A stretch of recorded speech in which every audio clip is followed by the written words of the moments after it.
What's up, everybody? Welcome back to Clocks Running, the podcast for everything flag football officials. I'm your host, Ant. And I'm Jacob. We're going to There welcome Ant it is. back to the car. Yeah, we're getting it down. This is beautiful. It's beautiful. Woo! Hey, man, we're starting a road trip. I got to be in the car. And that's a great point. I didn't even think about that. Only thing I got is a traffic sign worried about Crocs. Hey, man, so we've been hyping this up ever since we dropped this announcement, putting clips on Instagram and just dropping hints about where we were going, who we were going to be talking to, but we had to start in New York, right? It just makes Yes. sense. Right, man. The city that never sleeps. Now, I don't know if I've ever told you this, but my dad was a part of a touch league back in like the 70s in Long Island, New York. Oh, wow. Okay. So I got a lot of family from So, Long Island, so this is all connected. yeah. so there's some history there. I let them know, hey, we're starting in New York. My dad was born in Brooklyn, Brooklyn in the house. So we definitely gonna represent tonight. But we wanted to. The car wasn't packed enough, so we wanted to add just another guest for tonight. Bring somebody. You called shotgun, but this guy's gonna sit in the back seat, which is fine because he's only about, I don't know, 4'8", something like that, 4'9". What up, Lance? Really? Lance on the What the hell? Lance is in charge of the CDs in the back. What? Lance is cool. I got a booster seat in the back already for you. It's no issue at all. Hey, man, I'm so glad you came. Came with a show. Oh man. Yeah, just wait till Tampa. I got receipts. He's got a receipt. Oh man. All right. That's fine. That's fine. I got a receipt from Tuesday night from something that happened, but we'll talk about that later, Lance. So Pause. I didn't call you. It wasn't me. It's happening. Shout out to the Bay Area, So, all right. Well, without further ado, let's bring on our local official from New York for tonight. Top 5 best ref, dead or alive. Here he is. What up, Deuce? What up, dude? Yeah. What's good, y'all? What's good, man? Hey, man. I feel like I had to do like a almost like a boxing introduction for you. Like I didn't know how tall or how much you weighed. I feel like I needed all your stats. Yeah, I'm 5'7". I'm not big at all. I'm 5'7". Like I'm 160 right now. I'm at my heaviest. There, there you My go. my birthday, like in a week and a half. October 11th and shit. I'll be 45. But I used to be 118 my whole life. I was 118 my whole life. But I don't know. Last couple of years I put on some pounds. I don't. It I might think my be the left middle leg age. weighs 118 pounds. Oh man. Well, and I saw something like this past weekend. You threw 77 penalty flags in a youth game. Is that right? No, it wasn't you. It wasn't you. It was grown ass men. Grown ass men, 8 men. And that's when the offensive lineman can't go out. It's three men got a block. That's how we play 8 men in New York. Because the way people play 8 men on the USA flag, everybody go out. That's Yep. illegible. I think you call that shit. But yeah, Yep. we play different. But these guys, they full start like they full start like 70 times though. Straight up. They kept going on 2, but everybody kept moving on 1. Like what? But listen, there's a new team. They all grown men. There's a new team that this is the first time ever playing flag, actually. But still, I begged them. I was begging them, please go on 1, man. Go on 1. It was bad. We're trying to make it complicated. Yo, they played 5 games and they still haven't scored a point yet. They haven't still scored a point. That's brutal. Oh, that sounds like Bex +1 in Carolina. They can't score a point for nothing. Wow. But That's I what we're respect doing. him for Okay. trying, though. I respect him for trying. Hey, so Deuce, before we get into everything about New York and what flag looks like out there, can you just give me like your origin story? Where you started? What got you into flag football? What got me into flag football is I just wanted to take my friends out the hood since day one. Since day one. Um, I pay for everything. I pay for everything. The jerseys, ref fees, tournament fees for my guys, I grew up in the projects where I wanted to take out my friends out the hood for a couple of hours just to play flag football so we could do something positive with ourselves instead of, staying in the hood and shooting at each other. You know what I'm saying? So it be times where none of my friends had cars to drive to the game. So I used to have to rent U-Haul and put everybody in the back and drive like a half an hour to the games. You know what I'm saying? And I did that like the first 5-6 years of my career. You know what I'm saying, with my guys. But yeah, so and at that time, it didn't matter how good you were. If you wasn't from my project, you couldn't play for my team. Because I did it for my community. You know what I'm saying? So that's how I started. Deuce, what I year got did you start? Well, yeah, like oh Yeah, man, like 99. 99. Okay. Mhm. I'll tell you how old I'm I was in 99. Yeah, hey, listen, I'm really a coach. I'm a coach at heart, and the reason why I ref, because I wanted to show the refs, you know what I'm saying, that I could do their job better than them. Because I came across so much horrible refs in flag football. I'm talking about horrible, horrible, horrible refs. And one ref told me one day, if you think it's so easy to ref, come to my school. Because he do high school football. Come to my Yeah. school. You know what I'm saying? And you ref. And I was like, fine. I will go to the school. I went to the school. I graduated, and I started doing tackle. But I quit that shit because I didn't like that shit because I'm a flag football guy at heart.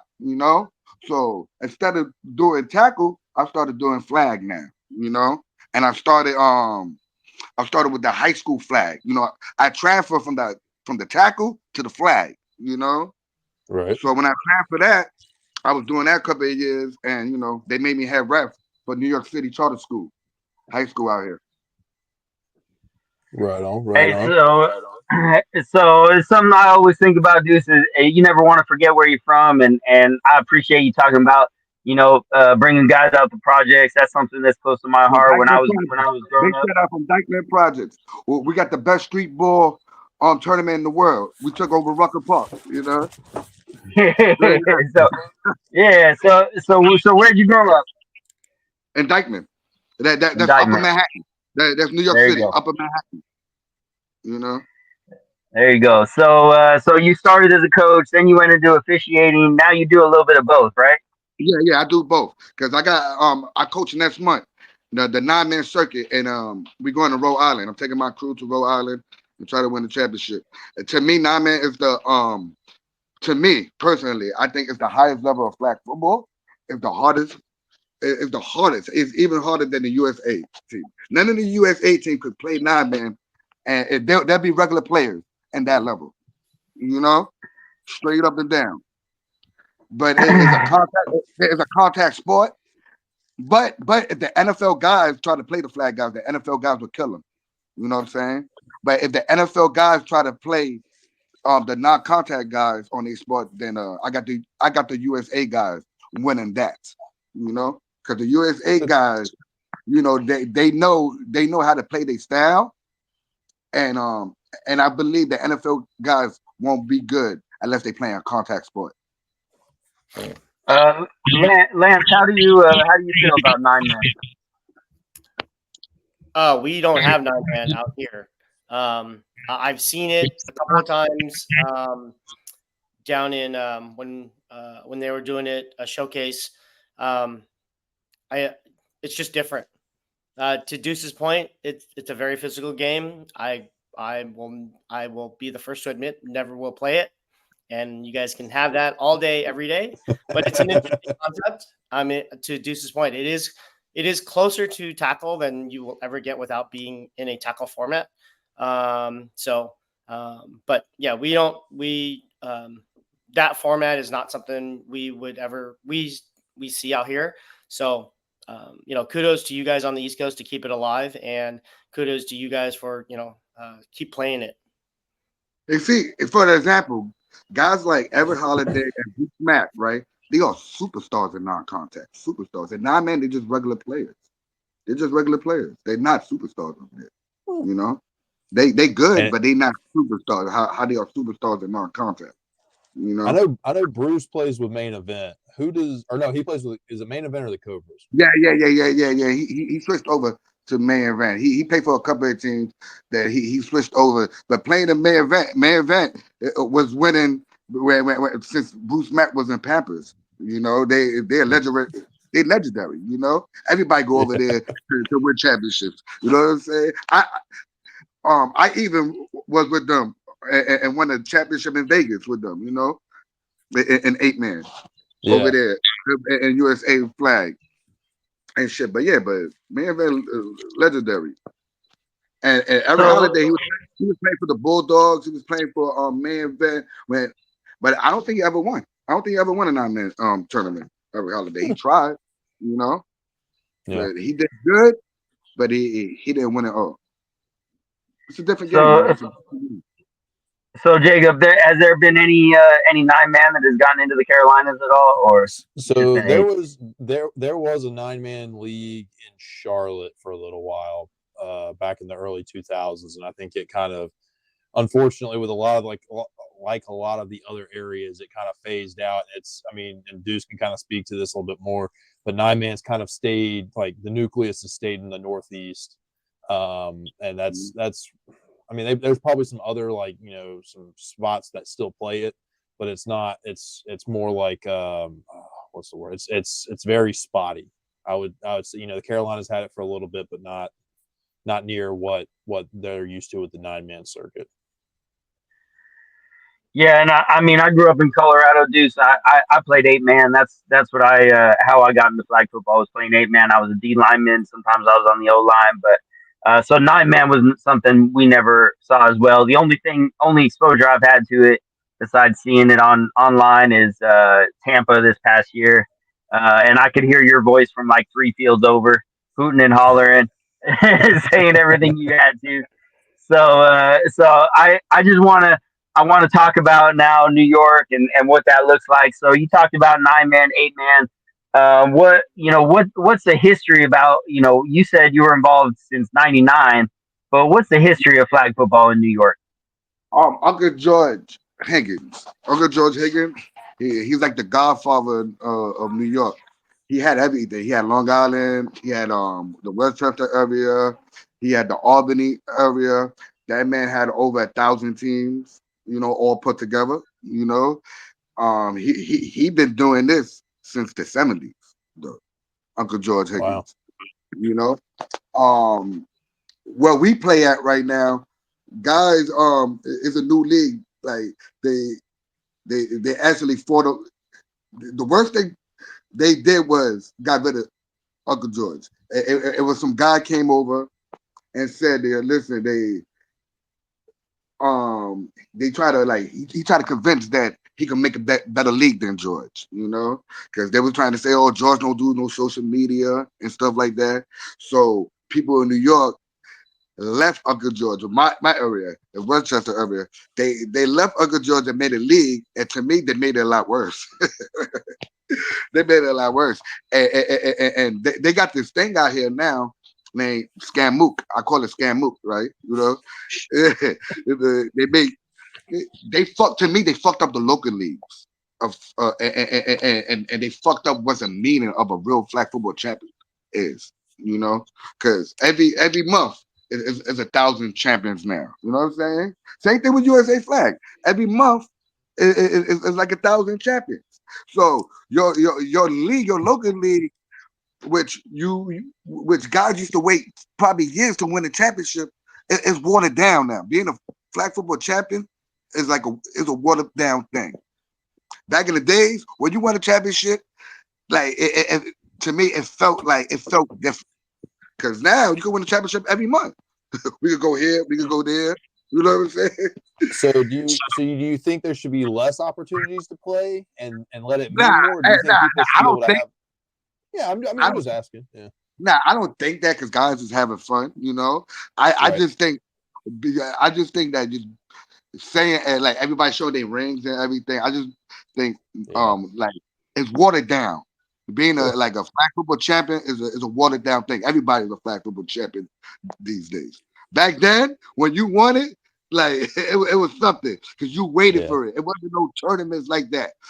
Uncle George used to have his tournament, but it was twice a year. He had one in the summer, one in the winter. The nationals. And stuff Right. like that. But it's different. It's different. But yeah, to me, Hey, so it, New York is not as good as back in the days. There's a lot less teams, and I blame so the so tournament. let me ask you this though: is maybe it's watered down because there's tournaments every month, Yeah, but are the athletes a lot better now? man. I think they more athletic, but they're more dumber. Like, I don't think I think the IQ. I think guys had better IQ back then. Definitely like managing time of the game, handling the timeouts and shit like that, and handling the fourth down decisions and shit like that. I think guys was more smarter back then than now. It's just my opinion. Yeah. Lance, But how do you feel about that? You feel like things are watered down, or it's evened out with athleticism? Well, I mean, I think so. There's good and bads. I think with all the tournaments and um, availability of places to play, it's obviously helped increase the popularity of the sport, which is what we want. What I do agree with to a certain extent with Deuce is that to call yourself a champion, you need to work your ass off to become a champion. You don't get it on a weekend whim. Um, Nothing against the amateur Rex, but it's amateur and rec. In some capacity, Yeah. it's cool. If you're gonna win something, go win in a league, and then go. Yeah. And then I will. Then you can celebrate all you want. But if you're celebrating amateur, like it's there's no tomorrow, I don't know. I mean, I get it. If you've never won anything, celebrate for the evening, but let it go. You're moving up, and competition is going to be harder. So to a certain extent, I agree with Deuce. You gotta earn your stripes, as they say. But at the same time, you gotta beat the best. Like even if it is non-contact, and Deuce, to your point, it's not your favorite format, but you still gotta beat the best to be the best, right? In that elite division. So go out, compete, play hard, and beat the elite team so that you can call yourself that. So yeah, so to a certain extent, I agree with Deuce a little bit. It is a little bit watered down. It is like I will say this in our local leagues here, and I'm like, why are we just play? I got a fourth. I was fourth in a league of 6, and they still gave out rings. No, don't want it. To who? To fourth place? Exactly. I don't And now even they want to taking talk about it. pictures. Let's just leave it alone. You got a ring pop? No. But yeah, to your point, I agree with that. Yeah, man. Hey, so Deuce, you told us the league that you don't like. What's your favorite league in your area? My favorite league right now I represent New Era Flag Football. I'm the head ref. I'm also the head coach for the traveling team for New Era. 'Cause what I do at the end of the year, I pick an all-star team. If you did good that season, I put you on my traveling team. So instead of playing each other, back in the days we used to play each other for the all-star game. Now I take them on the road with me. So the next time we go to Rhode Island, after that we go to Orlando. After that, You taking an all-star team down there to Orlando from the league? This is 9-man. You know, Right. I'm mad. Yeah. I'm mad that they're moving it to over there. I was happy in Tampa last year. I was happy. You know what I'm Yeah. saying? Yeah, we lost the Super Bowl out there, but still, I was Right. happy out, except for the mud in the parking lot. Fortunately, we didn't get to spend a whole lot of time in the parking lot. We were able to be on the field the majority of the time. But And reffing, right? Let's talk about reffing. Like when I ref non-contact compared to contact, I feel like it's easy to me to ref non-contact. You know, to me, it's an easy. It's not it's that much. easier than contact. 10 times easier. 10 times. I feel Really? like I'm still. Yeah, it's so easy to me. I feel like I'm stealing money. I feel like I'm stealing money when I'm out there. That's how easy it is to me to rap a non-contact. That PD, all that shit is easy to me. You know, what's hard to me is contact when guys is complaining, like, he's holding me, he's grabbing me, you know, and Oh they man, step see, I off think and all that. Yeah, it's different. It's a whole yeah, different game when you ref in contact and when you ref in non-contact, you know. right. And definitely when I'm It, roughing the kids. Kids is so easy to it, ref. it's hard to compare that though, right, Deuce? Because we're talking about fives where there's only 10 players on the field, and then you're going to nines where there's almost twice as 18. many. 18. Yeah, Yeah, So, that's true too. exactly. That is true. That's true. And the defensive lineman always feel like they're getting hold. I mean, you ain't getting hold. He just blocked your ass. He pancaked your ass. He's holding me. Man. Deuce, how many refs do you get to run in your league per field? 3. 3. Okay, so yeah, 3. that's a lot to watch for 3 officials to watch 18 people. It's a lot for. I think it's a lot for 8s for them to watch. Straight up. And you know, what's I'm what's the what's the mechanic setup for that? we do it differently too. It depends who I'm Okay. repping with. Sometimes I could put we could do it how the USA flag do it. I put one behind the quarterback, one in line of scrimmage and one downfield. We only do that when we know it's 2 bum ass quarterbacks cannot throw. You know what I'm saying? now, now, now, if we got a quarterback that we know could throw downfield, now I'm putting one in line of scrimmage and 2 downfield. You know what I'm saying? It all depends.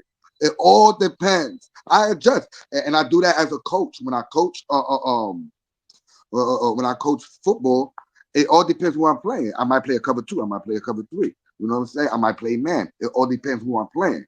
You know what I'm saying? And that's the way I ref. It all depends who I'm playing. Is the way I'm going to set up in the field. Perfect world. So What would you prefer? What you say? Perfect world. Perfect world. What would you prefer to have? If you got the other 2 are Yeah, the best officials you can work with. say, I'd rather have somebody do the line of scrimmage and me downfield because I'm not doing shit. You know what I'm saying? Like it's easy. I feel like it's easy.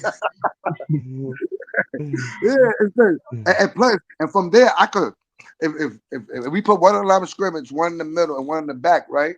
I actually could ref the whole field, right from the middle of the field. I could call a holding. I could call a pass interference. I actually could ref the whole field. I gave him a call roughing the passer.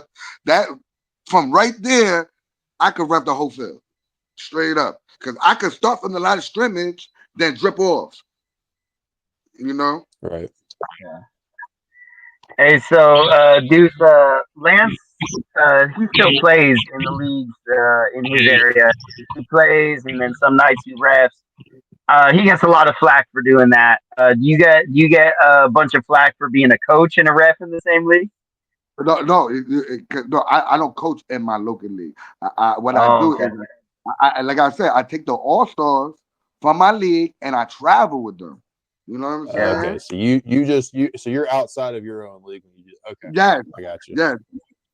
So everybody in the league, I have teammates with because they travel with me. So nobody can be like, oh, dude, you cheating for that team because you coach them. Nope, I got players on your team. I coach too.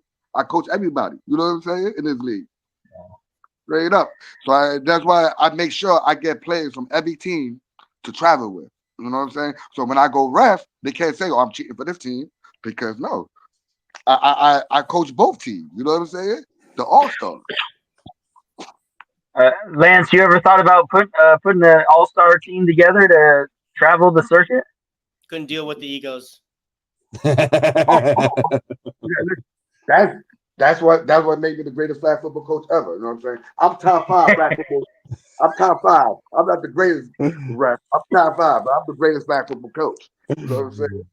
Couldn't deal with If the I coach more, I would win more. You know what I'm saying? Last time I coached the girls, you know what I'm saying? I beat Diana Flores. You know what I'm saying? I beat what's her name from Florida? Marley and them. You know, Yeah. she had Kennedy and Clam and them. Beat them. You know, if I coach more, I would win more easily. so so why don't you have a spot as a coach on the national team? What you say? Why aren't you a coach on the national team? I'm too ghetto, man. I'm too hood, man. That's Don't worry, man. I'm just listen, man. That's a politic game over there. You know what I'm saying? And I'm not what they looking for. You know, I might fuck they shit up. You know, for talking shit. But ain't nobody. My IQ for the game, you know what I'm saying? I got a coach mentality and I have a ref mentality. You know what I'm saying? My IQ for the game is high. Nobody can deny that. You know what I'm saying? All the great ones that knows, they know. You know what I'm saying? Long as they know, that's all I care about. Go ahead, Jacob. No, I was gonna go next thing. Go ahead. Okay, so Lance, I know you had the opportunity to work in a tournament in New York with Deuce. Do you have any experiences you want to share? I think we only did a handful of games. One of them was a playoff game last time I was in New York. And the one thing that I like about my crew is if I don't have to worry about what you're doing, then you're doing a great job. Because if I have to worry about what you're looking at, then I can't do my job. If you're doing your job, I don't have to worry about you. Then I can focus on my job, and that's what I got out of working with Deuce. Was like he was doing his job, he was there, he was in position. Great, don't need to worry about it. Move on, next play. So that's kind of that's my mentality is even when I'm doing tackles, like if I don't have to worry about anyone else not doing their job, and I'm comfortable in them doing their job, great. I can focus in on what I need to be doing. So that's kind of how my mentality is. Gotcha. Deuce, anything you want to add about that tournament that was in New York? Any favorite experience or anything? Rain sucked. Oh, the rain. Rain did suck. Yeah, I've been through it all though, man. Rain, snow, wind, very cold, very hot. You know, listen, it's not easy to ref. People think it's easy to ref. It's not. It's not easy to ref. Definitely when you ref like a 2-day tournament, that second day hits you, man. Definitely in the middle of the day. And you have to stay focused, but you got to stay focused because you could lose track on the downs, you know, because guys are always tricking you. Like, no, it's second down, it's third down. Players are always gonna try to trick you. So you have to stay focused, you know. And but New York, it was cool. I, I don't think he came the second time. You came the second time? No. Because I did 2 USA flags. So Lance wasn't there the first year. Lance was there the second year. Second year, it was there the second year. Yeah.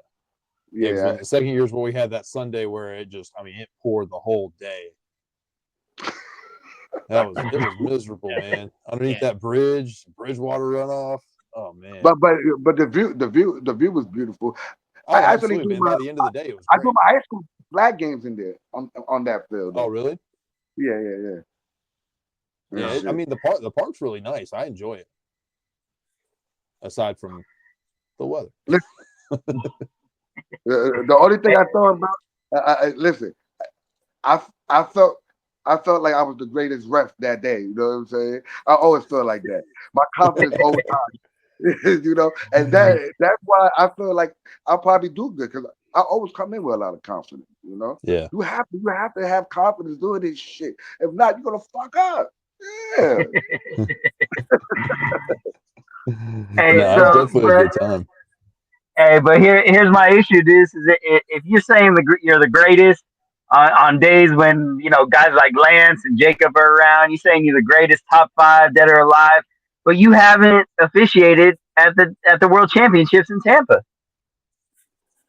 But listen, you gotta understand it's hard to do that when I'm coaching 9 man that day. I can't do both. When I'm coaching, I cannot. 'Cause that's Martin Luther King weekend, right? Yeah. You see, I can't do it. That's not 9 man. 9 man means something to me. I can 9 man means. respect that.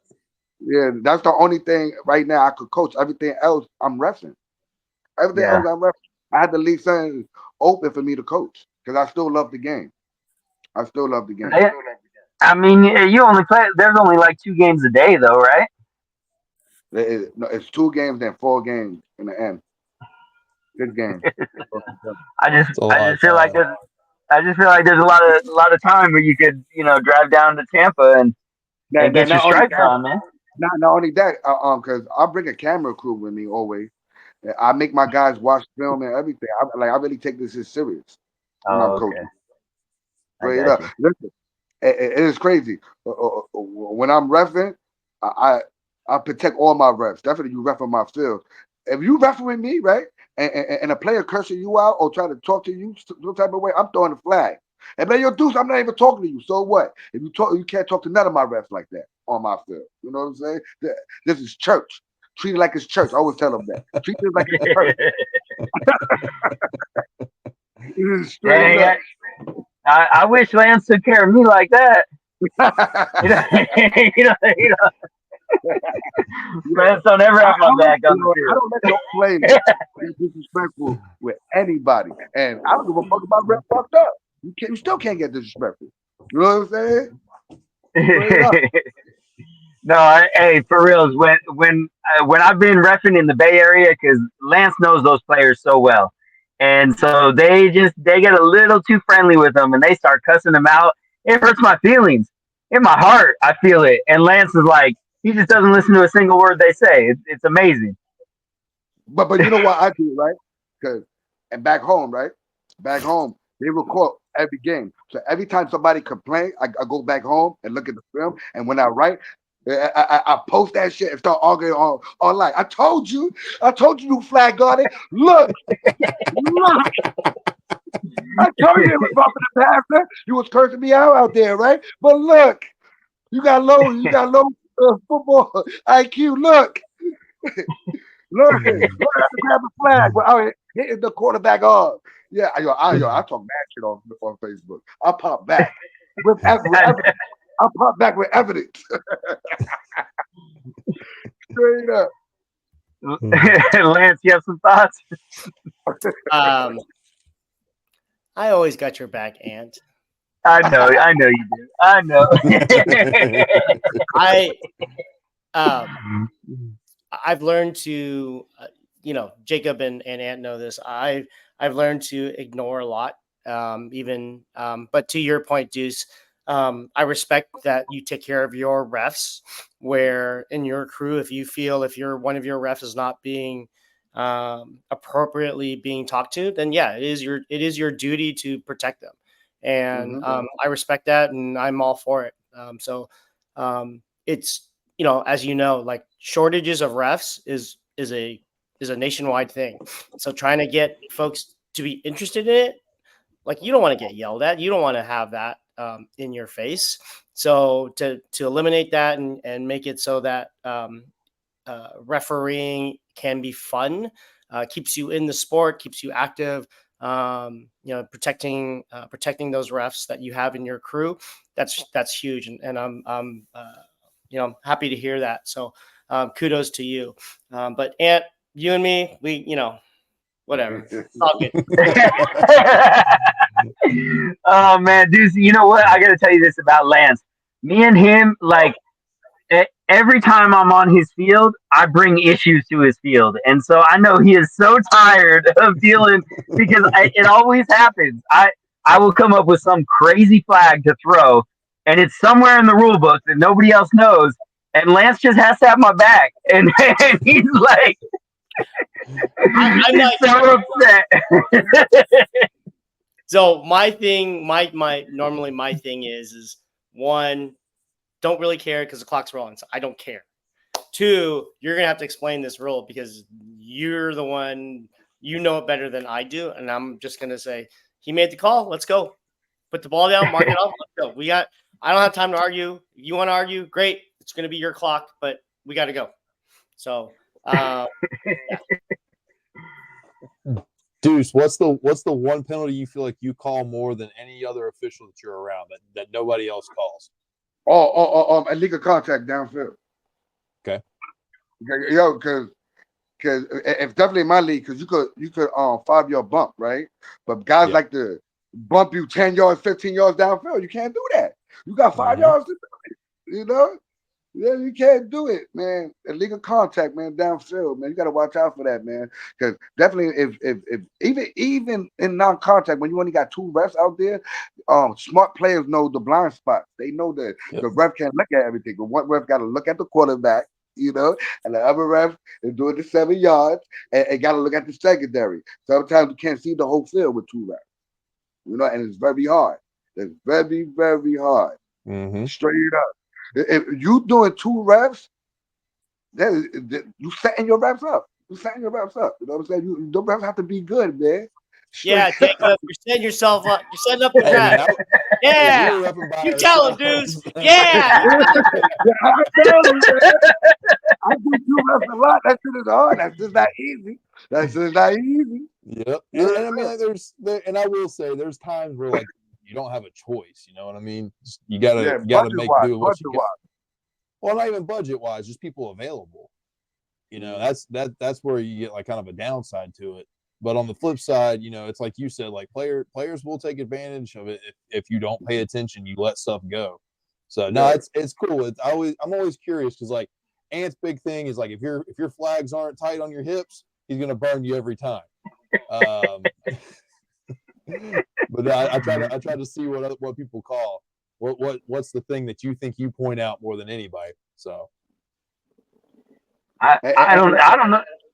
Go ahead, Deuce. And I make sure everybody flags on the right way. The cup got to be outward. It cannot be in. You got to make sure of that, man. A lot of players like to cheat and put it in. You know, before the game, I tell everybody. You know, I go around because I don't want to flag them for it. You know what I'm saying? So that's why I warn them before the game, right at the coin toss. Right there, I tell the players, I tell the captains, make sure everybody got their flags on the right way, please. And it's in the rule. It's in the rule book. You go to equipment. What is the word that we're calling it now? Do you remember? What is the word that we're calling to flip him out? I'm not saying it. Dude, we had some weird law on the show a couple weeks ago. And Glizzy's out. Glizzy's out. He was saying Glizzy's out. No Diddy. There's no Diddy, man. You got to say no Diddy. You got to say that. No Diddy, man. Oh, man. He said it twice. Hey, I let it go the first time, but. You know what? I cry tears of joy when I get to throw an illegal equipment flag on somebody, especially those guys from the Bay Area, because they do not listen at all. I'm telling you right now, dudes, if you were out in the Bay Area, it would be nonstop. You've had to remind these guys. I don't know what Lance is doing out there, but they got the flags as loose as possible, and they're pointed inwards, everything. Lance, come on, man. Yeah, because you know why? Because when they twist their hips, the flag's gonna go with them. That's why in our rule book it says it. You have to tie it tight. You know, it cannot be loose. You know, the funny thing is I don't do league many. I haven't done league much lately, just because I've been doing girls high school and tackle. So yeah, I haven't. I don't care. Oh man, Lance, I appreciate you, man. What you're playing though right now, right? Like in the current season. We just finished our Tuesday night co-ed. It's just it's just a bunch of friends playing. We get out. It's just I'm only playing Tuesday nights. It's fun. It's just get out of the house and But like this season, because of high school girls, I reffed Monday. I reffed last night. I actually have a tackle game in an hour, a little over an hour, and then I have a doubleheader tomorrow. So I'm super busy, which is good. Lance, before you get out of here, how has the season so far been for high school girls? Has it been better than last year? So this is year 2. So some fundamental things that we are challenged with. So we didn't really have a lot of games last season, right? So now we doubled the number of teams. So obviously that just exponentially increased the number of games. The way the season is structured, at least in our area, the way they're doing it it's actually kind of neat. It's not just one game. They actually have 3 teams going to one host location, and it actually is good for us because it's three games, right? So they knock out 2 games in their league, and we get 3 games because they're playing each other. And the season is roughly 4.5 weeks. It's just basically the month of October. They used all of September for scrimmages. So a lot of the coaches, they recognize me. A lot of the players recognize me in terms of like, hey, we just saw you the other day. And the coaches are asking a lot of really good questions in terms of what they can and can't do. I have my own personal suggestions on what the way the rule book is written and the wording and the verbiage. So thanks to you, Jacob, for on the USA Flag side, because basically I'm big, just cut and paste. I'm like, no, this is not how we do it. I just give you a very simple example. In a no-run zone, a backwards lateral pass is considered a pass. Ooh, so that's you can run off a backwards pitch. Wow. That's a running play. You're preaching to the choir. But the way that they're arguing is because the ball's in the air. That's their argument. So anyway, flag football, right? I'm not here to argue. I'm not here to. I've already. I have a bunch of flag. I mean, not USA. Not NFL flag. Not NFL flag. Right. So we have and none of them you can't do that. Yeah. So we have a bunch of red lines in terms of their rule book. I'm submitting that at the end of the season. But there's like little nuances that just don't make sense for flag versus tackle. They basically took a tackle rule, applied it to a flag, and then just let it be. And I'm like, no, you can't do that. You have to think about it beyond just a rule to put a rule in place. So I get what they're trying to do. This year's a great sort of surfing ground, because next year, if I'm not mistaken, they will have playoffs. So last year and this year is just run through the season, get as many reps as you possibly can. And then I believe next year they will be doing CCS playoffs, similar to what they do for the boys. So that's kind of exciting, basically, because that means it's maturing. This is what we want. This is what we are striving for. It's all about getting, the exposure, getting the girls to come out and play, and then obviously just refining not only the rules in themselves, but also, to your point, Deuce and Jacob, your earlier conversation on the mechanics, right? Mechanically, I'm telling people, hey, these are the things that you need to look for. They're things that they're not used to seeing in tackle, like, a flag guard, like a stiff arm. Well, normally in tackle, that's great, but you can't do that in flag. So trying to teach these guys what to look for. We don't have, for instance, a great one is we don't have the concept of forward progress, right? You're down. It's where the flag is. If you run back 5 yards, that's on your stupid ass, right? Mm-hmm. So like little nuances of that. And then hopefully cleaning up the rule book to basically it's not as bad as IFAF. It's a little bit more English related, but there are some things that we could clean up and make it a little bit more clear. But it's there, it's coming. I know you guys on the East Coast are way ahead of us in terms of youth flag, but we're catching up. Yeah, absolutely. That's great. Nice. All right, Lance, I know you got to get out of here. I appreciate you joining us. Yep. Good luck. Have a great game tonight, buddy. Yeah, Deuce, it's good catching up with you guys. Yeah, yo, be good. All right. Good. All right. Cool.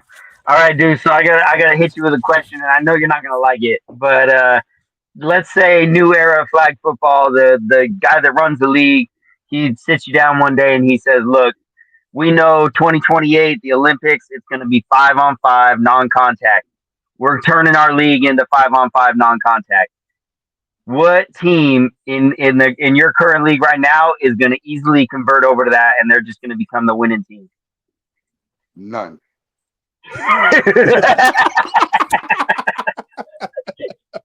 None. They won't be ready because Florida, Texas, they already got a 10 step ahead of New York. New York is a contact sport, man. Them try to convert to non-contact is not happening. They do it. They do it out here with the co-ed. We do got co-ed. It's starting to grow out here. The co-ed is starting to grow, but you gotta go to Boston for that. Not New York. You gotta go for Boston. They do play somewhat non-contact of their men's too, Massachusetts, but not New York City. So Nobody with how many teams are in your league right now? right now. It's a little bit. It's only 6. So 6 of the 6 teams. Which one of those 6 do you think, if you guys change the format from 9s to 5s, which team do you think would win out of that group? Man, Would it be probably, close? probably, the Hustlers, because they do play USA flag. The Monstars, you know the Monstars is. Yeah. They quarterback plays in my league. You Okay, know, good deal. Yeah. he played both. He played contact and non-contact. So I Right. would say his team. You know that I they got just you. went to California. I heard they lost to Yeah. the Bombers out there. Yeah, they played well, especially because there was only a few of them that traveled. Yeah, they from my league. They from my league. Yeah. Yeah. From God. So, do you think there's a reason why though that just New York is just that this is a contact state? We're just going to stay this way. We don't care about what the Olympics look like or anything. I mean, don't you think that closes the door for people to have the chance to make it into the Olympics from New York? I don't think they care. Because they look at it like it's fake flag football. That's the way it looks. Because the non-contact came later on in life. You know, so they look at it like, oh, this shit is a new sport. You know, so that's the way the Yeah. contact players is looking at the non-contact players out here, straight up. But and, let's talk about referee. It's hard, you know what I'm saying? This is the hardest part about wrestling because I do it all: 8 man, 7 man, 6 man, 5 man, 4 man, whatever, you know. And I always tell everybody, and people get mad at me. I read the rule book before every tournament. I read the rule book, and like, and a lot of people like, yo, Deuce, you done ref this format 100 times. Why you reading the rule book? It's because I just did an 8 man tournament and a 7 man tournament. I could get confused with one rule. You know, some have 5 yards for a flag guard, some have a 10 yards, some is a lost it down here, some is a repeated down in this tournament. So that's why I always read the rules right before every tournament. And you know what? I recommend everybody to do it straight up. Yeah. Absolutely. Stuff changes. Yeah, and people is lazy. A lot of refs is lazy. A lot of refs cheat time. I don't cheat time. Everybody always complain, oh, your field owes the longest. Yeah, because the other refs there is cheating time. The fuck they trying to go home. You want to keep it real? Be like, yo, dude, man, you always talking shit. It's the truth. You want to keep it real. And that's why every time I coach, I tell every ref, listen, I got my clock on me. I got my clock on me. You know, I'm watching you straight up. I need all my time when I'm coaching. Don't play with me. Straight up and Hey, down. so you don't, as a coach, you don't have a little bit of a little bit of grace for your fellow officials. You don't take it easy on them. You, I got just a little bit. I changed a little bit because I used to kill all refs. I used to go. And that's why, like I said, that's why I became a ref just to show the ref that I could do their job better than them. You know what I'm saying? yeah. So yeah, so over the years now I've been refing. Yes, I do think about it. And I'm like, damn, I want to curse him out, but I'm a ref. So I do. I changed over the years. I did. I did. But some refs I still curse out. Some refs. It all depends what you do. It all depends what you do. Straight up. Hey, how many days a week you ref right now? 3. And it's all 9-man, or what's it look like? No. 8-man, co-ed, 5-man. Oh, okay. And youth. And I do youth on Saturdays. Yeah. I do the youth. So Yeah, I do the man. What'd you say? So for you, is co-ed, do you like it, or is it just it's so overcomplicated because of all the different points and rules that are added, or It's stealing money. It's too easy to run. It's too easy. Yeah, you can't go to the girl. I mean, you can't throw to a guy 3 straight times. Yeah, I know the rules. You know what I'm saying? The 7 yards they got to rush from. Yeah, man, I do that shit all the time. That shit is too easy. Too easy. Oh man, well, Jacob, yep. Oh, go ahead, dude. I know, man. What's the hard part? The girl, 9 points? If 9 points. the extra point you score one is a 2-pointer. What's hard about it? It's not hard about it. Like, nah, you know what I'm saying? They threw it to a guy. You know the fuck? Yeah, that's just easy. That's just easy.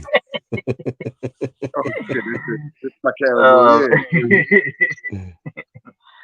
Jacob, you have any more questions for Deuce? What we got? Nah, man. I'm glad we were able to get Deuce on the show, man. Deuce is always a pleasure to talk and it's a pleasure. I want to thank you for inviting me, man. There's much love, yo. You know what I'm saying? Absolutely, man. Hopefully you get a break in Orlando. We'll see you. No doubt. And when you out there, man, don't let nobody talk to you crazy, man. That's what you got them yellow flags for, man. Throw them. You throw them. Yes, sir. You already know.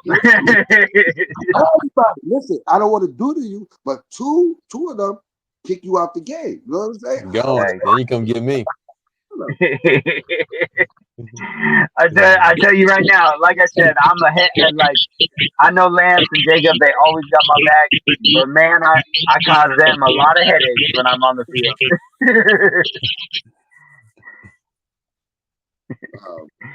It's always a good time though. Yeah, but all right, dude. Well, thank you so much for starting our road trip off right. No doubt. Word up. Deuce done. Yeah.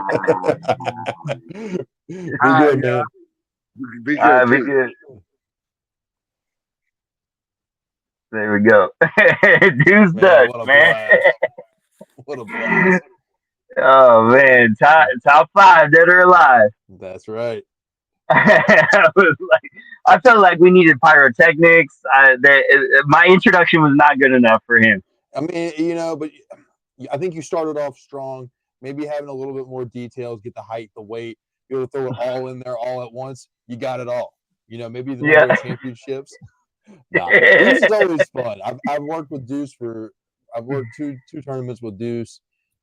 Deuce is fun. He brings a lot of energy, and he's very engaged. So I'll that's you get officials who are pretty engaged, and you get some who are not so much. And Deuce brings the energy every day. Every day he's working, even after long days.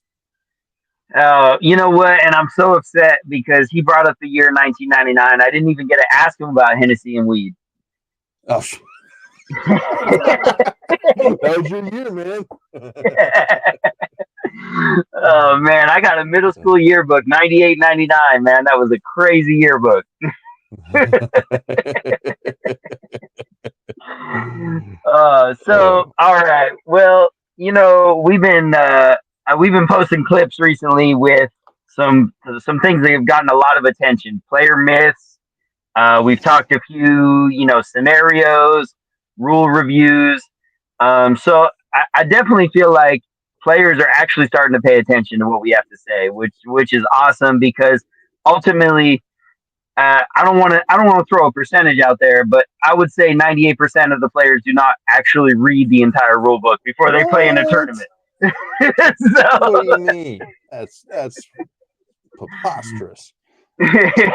So maybe, just maybe, them seeing us on Instagram or wherever they follow us, they're paying attention to these rules. So let's get down to the nitty gritty because I had a situation. I got a phone call at close to midnight a couple nights ago from the Bay Area, and it had to do with a safety.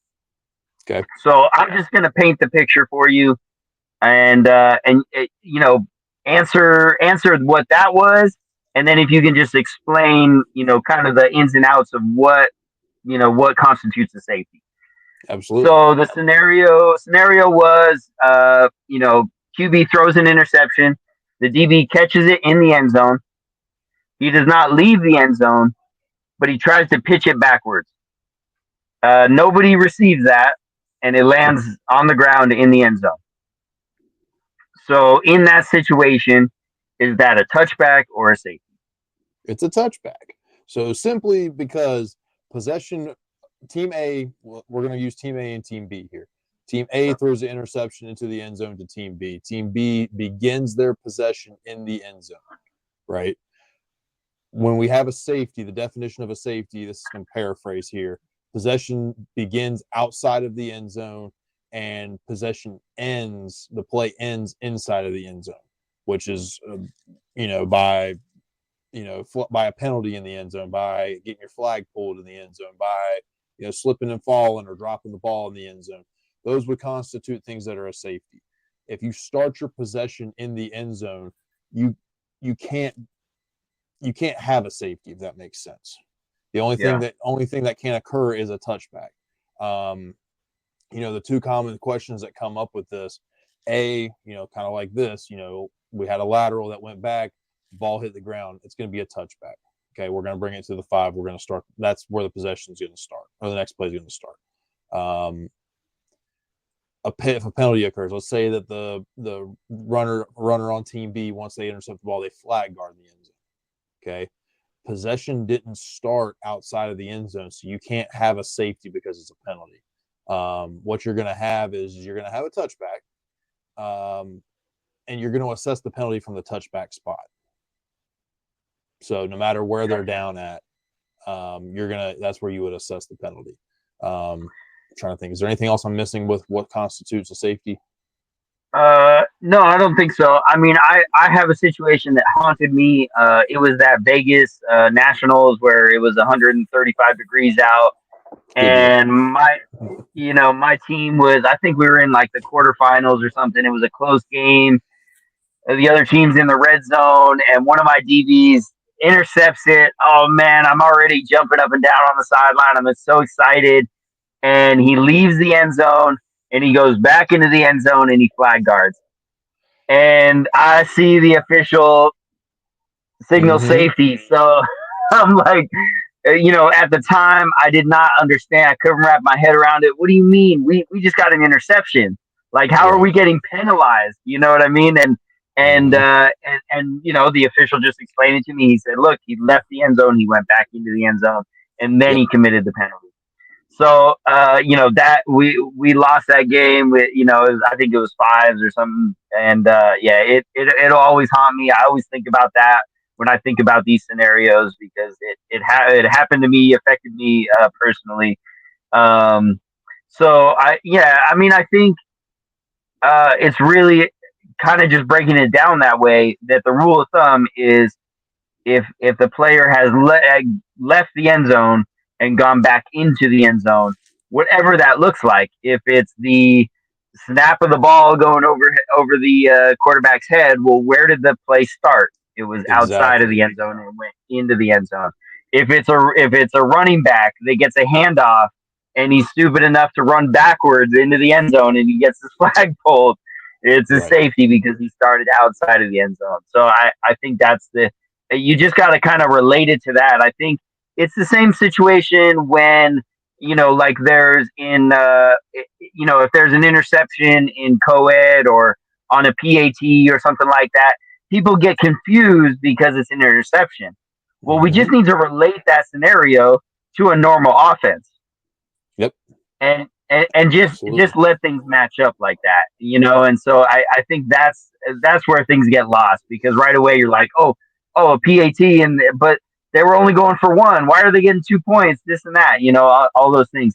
We just gotta, okay, let's match it up, because the team that just intercepted the ball, they are now the offense. Right. So and something else too. So if you check out our rule book, Rule 8, under scoring, Section 2, when it talks about safeties, we have under Article 2, we have this Team B exceptions, right? So it talks about if a flag pull immediately after an interception in the end zone by Team B, it's a touchback, not a safety. A Team B player going out of bounds behind the goal line immediately after an interception in the end zone is a touchback, not a safety. Same rule would apply. If the ball's downed, you're still in the end zone immediately, it's going to be a touchback. Let's see. If a foul's intercepted, if the ball's intercepted in the end zone, Team B fouls in the end zone, the ball being brought back into the field of play, example, flag guard, the result of the play is a touchback, and the foul will be administered from the touchback spot, not a safety. So what we're looking for, it's where you take where possession begins. If you're it's like you said, if you start on the 5-yard line, you snap the ball over the quarterback's head and it goes back to the end zone, that's a safety. Possession began outside of the end zone. So that's for everybody to remember. Just keep that in mind. And this is an across the board thing, right? There's nothing different between 8s and 7s and 4s. It's across the board. This is every format, every style, everything that USA Flag touches. This is what that rule is. Yeah. So I know there's other things that we talked about from the week that we're still kind of like trying to figure out. So we're not going to talk about that tonight. But can you also just go over the fact that the way that the USA Flag Rulebook works and kind of what the default is if there isn't something talked about in that rulebook? Yeah, absolutely. So we try to cover as much as we can, right? It's a pretty broad spectrum things to cover within our rule book. So we use our general rules to cover all formats, all styles. If a rule is in the general rules, that's where that covers everything. When we get into style specific, that's where things matter to just that, style, obviously. There are parts of flag football that we don't cover in the rule book, and what we revert back to, because these situations are uncommon or it's just something that hasn't been addressed, and we're constantly working through this. This is a living what's the word I'm looking for? Living document. Yeah, it's a living document, right? So thank you. We revert back to the National Federation High School Rulebook, or National Federation High School Rulebook. That's what 49 states go by for their rulebook. Texas has their own rulebook. Of course. But we go by that. We revert back to that and what they would rule on things. And we try to adjust accordingly. Now, also to cover anything that may not be covered in either. Let's say we get a super rare.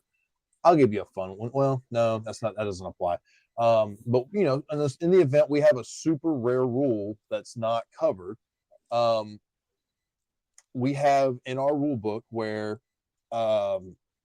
directors, they can ultimately make a ruling on the field that best fits the needs of the tournament. So if something happens, something wild off the wall, I can't even think of anything off the top of my head. But a site director has jurisdiction to fix what needs to be fixed for the betterment of the tournament. Yeah. If that makes sense. So if something's not covered, they can make a ruling, and we can move on. Usually, something like that happens, communication begins immediately, and we try to start figuring out what's the right thing to do, going forward. Yeah, for sure. So I appreciate that, and just covering over the safety and all of that. Is there anything else as far as rules or anything that you've been thinking about over the last week or so that you want to cover? Well, we have an audience. Man, I tell you, the biggest thing right now, Tampa for our World Championships. Our officials' applications are open; they're live. We're accepting everybody right now. We're going through the process of getting everybody locked in, whether they're coming down for all 5 days, whether they're coming for 3 days. If you have any questions, myself, any USA flag director. We'd be more than glad to answer any questions or point you in the right direction to get you an answer. But if you're available, if you're interested, come talk to me. We'd love to have you. I'm really excited. The way this is Lance, laying out right now. Currently, I think we have officials from 10 different countries that are planning on making an appearance. I'm super excited about that. I think that truly gives the definition of a world championships. So that's No, what for I've sure. got, man. What about you? What's Yeah. going on? What are you thinking? I know I'm beating the dead horse, but I just gotta say it, man. I saw a lot of clips over the last week of players, pro players, just wearing their flags so terribly. And and I I understand that this is something that I'm gonna continue to bring up. It's important to me. It's important to Deuce because he brought it up without me even asking, right? I mean, he mentioned it, but here's my thing about it. I know that these guys are athletes. They are at the top of their game. We had Hoosh talking just a month or so ago about how, look, we are the best at flag football. We are the best flag football players. We are the professionals in this game, in this sport. And so my challenge to the pro players out there in this country is don't don't use the things that you can manipulate with your flags to give you an even more of an advantage. Like, be great just because you're great. If you can jump 10 feet in the air, just jump 10 feet in the air. Don't let it, be because now you got to get 10 more yards because your flags, well, you jumped in the air, your flag's completely twisted around and there's no way someone's going to be able to grab it. Or, it just, those kind of things. It just bothers me. I want to continue to elevate this game. I want to be a part of elevating this game. And I can say this with complete surety. There is no international game that is going to allow flags to be worn that way. So if these pro players want to make it to the Olympics, they want to make it to the international games, they're going to have to correct their flags there because the officials go through and they make them pop them all off. They make them tighten them. It's truly the marker is pick the belt up to your belly button and tighten it from there. It's not about having it resting on your hip bones because you got wide hip bones. Like it's it's nothing like that. So they take the time. International games, there's not as many in a day. I completely understand that, but that's my continued challenge because it irks me a little bit when I look at these clips and I'm like, yeah, that's cool, that's a great play, but their flags were on wrong. So like what are we really watching right now? You're turning into a cranky old grandpa. Back in my day, we had to wear our flags on our hips. Oh man, so that's what I'll say about that. Yeah. Other than that, man, this was a lot of fun. I've never met Deuce personally, but it was cool. It was cool talking with him and just hearing that. It blows me away. I mean, the statement that he made that like New York is just like, yeah, we don't care. Like we're gonna play contact and that's it. Yeah. Like, there's a lot of places that are like that. So yeah, I think we're going to experience that a bit more on our road trip here. But I'm also pretty excited for our next stop. Do we want to talk about our next couple stops we got lined up? absolutely. Let's hear it. So I think we're headed north, a little bit further north. We're going to go check out some of our friends up in Boston. We're going to talk to them this weekend, and then we're going to circle back. The original plan was for us to start in PA, and the planes landed a little bit further north, so we had to start in New York. Darn. So we're going to drive south. We're going to hit PA next week, and then we're going to see where the roadmap takes us from there. Oh man, I can't even wait. I mean, this is cool. We're definitely in like what do they call it? The tri-state area? Is that New York, Pennsylvania, New Jersey area? Yeah. Or what? Yeah. I don't know. Yeah. No, you're right. That's it. Yeah. Yeah, and then Massachusetts. That's New England. I've same kind of thing. I don't know much about the New England scene for flag football. I do know that they're, I think it's like it's a big long initials. I don't know if it's New England Youth Flag Football League or New England Flag Football League. They have some stars in that league that you see some clips from teams, and there's been a few times where I've officiated teams from there, and they have these bright yellow, orange, like camo jerseys, and they ball out. And when they show up, they're gonna win that tournament. So there's definitely some huge youth activity, youth development in that area. So I'm excited for that. That's here we are. But first stop, how we do? We picked up a hitchhiker on the way. Hitchhiker? A hitchhiker? Yeah, that better be a clip. I'm gonna tell you, you call him a hitchhiker. Hitchhiker. I don't know what that means. Is that something in Carolina? What does that mean? You made it up. Okay, okay, I can't even say it. Hitchhiker. Oh my god. Hitchhiker. There we go. A hitchhiker. We picked up Lance last minute on the road. He joined us. That was cool to have him as well. You want to talk about polar opposites, right? Deuce and Lance are polar opposites from coast to coast. They are completely different, but man, they are both amazing officials. Yep. So there's that a was lot of passion. There's a lot of care.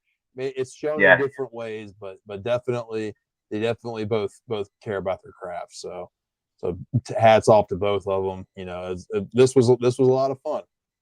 Yeah, no, for sure. And I've been warned by Lance that he's got receipts and he's coming after me come Tampa. So I don't know what that means. I can't wait. I know what it means, but I can't wait. What was it, last week? He was saying he was going to beat me up. What do you think it's going to mean? Oh man. But anyway, we are just going to continue on this road trip.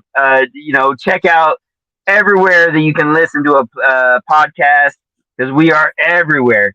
If you just want to hear the audio, but for a guest like Deuce, you got to check us out right here on YouTube. That is where you're going to get the best experience. I challenge you guys to get onto YouTube, subscribe, and watch these whole videos. I know everyone likes to see the 7-second clips, but man, this whole episode was a lot of fun. So I hope people listen to watch the whole episode.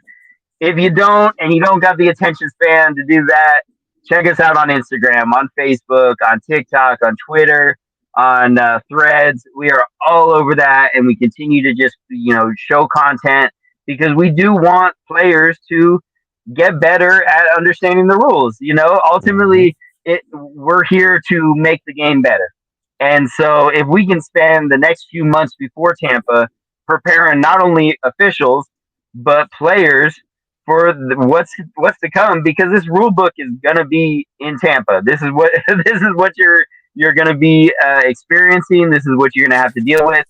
And since you're not gonna take the time to read it, come check out the rules on this show. So for sure. Yeah. So and then we got merch. So if you go to the link tree on Instagram, you can check that, hit that link, and we got merch, and you can get Jordan's ugly mug on anything you want. Because why not? Why wouldn't you want that? Right. Makes you more fun. Yeah, exactly. I feel like there are some players that have, especially in Camel City, right, that they just have Jordan's his face seared in their brain. Yeah. So, but hey, shout out to my. Yeah, go ahead. No, go ahead. I was just gonna say, shout out to my guys from Camel City. I've been giving you guys a hard time about how tired you are, but I love y'all. You guys are my family, and I can't wait to see y'all for some sort of pig, chicken stew, or something. I don't know what y'all do out there, but it's gonna be fun. Hey, but I do want to give a couple quick shout outs to a couple people who have helped us here recently. Squib Kick Records, they came in with that intro video. Rob Richardson came in, absolutely killed it. Check those guys out. He's like a classic rock thing. but it's awesome. And then I want to give Nat a shout out as well for hooking us up with the bobbleheads for our sweet road trip graphic with Nat with Black Diamond Photography. Every USA Flag tournament, she's there. Hit her up, let her know. And she's got some great rates, and she'll get you guys your team taken care of. She does the mic'd up, the photos, the videos, all that good stuff. For sure. All right, man. Well, that being said, let's get back on the road. What's your favorite? You're driving on a road trip. What's your favorite snack? Favorite snack combos, bro. Combo. Don't do that. Don't do that. All right, so hold on. So there's two different types, right? You got just general snacks, and then you've got candies.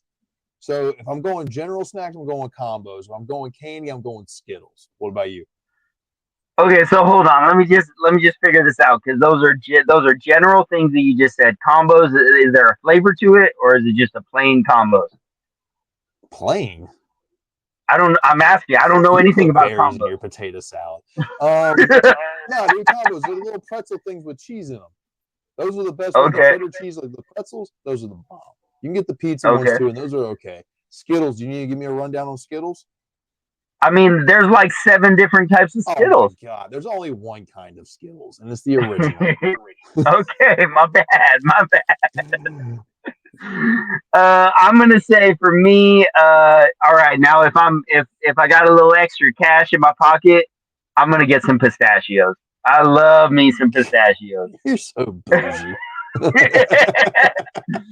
But 9 times out of 10, I'm gonna get me some Pringles, because at this point, any bag of chips that you're gonna get on the shelf, there's about this much chip and this much air, so it just feels like a ripoff to me. But Pringles, that whole can is filled with chips, so that feels like I'm getting a little bit more bang for my buck. And then candy wise, on a road trip, you don't want to have chocolate because it's just gonna melt. So I'm probably gonna have like Nerds clusters. All right, Nerds clusters. Okay, all right.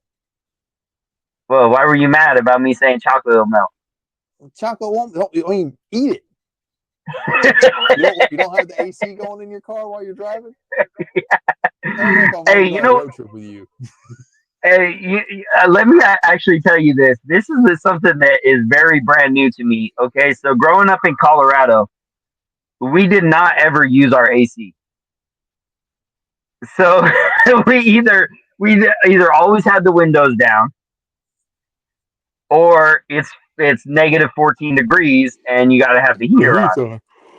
So, like there was no AC running, and whether it's going to Texas or Florida or North Carolina or Ohio, AC is just running all the time, and it's a whole new experience for me. Yeah, dude, AC's on constantly. Even in the wintertime, I'll get the truck warmed up, get the cab at a decent temperature, and then the AC goes on. That's hilarious, because I feel like I've done that this past week. That's awesome. Well, welcome to the AC club. Yes, sir. All right, man. Well, let's get back on the road, and I'll see you soon. Sounds good, bro. I'll see you. All right, later.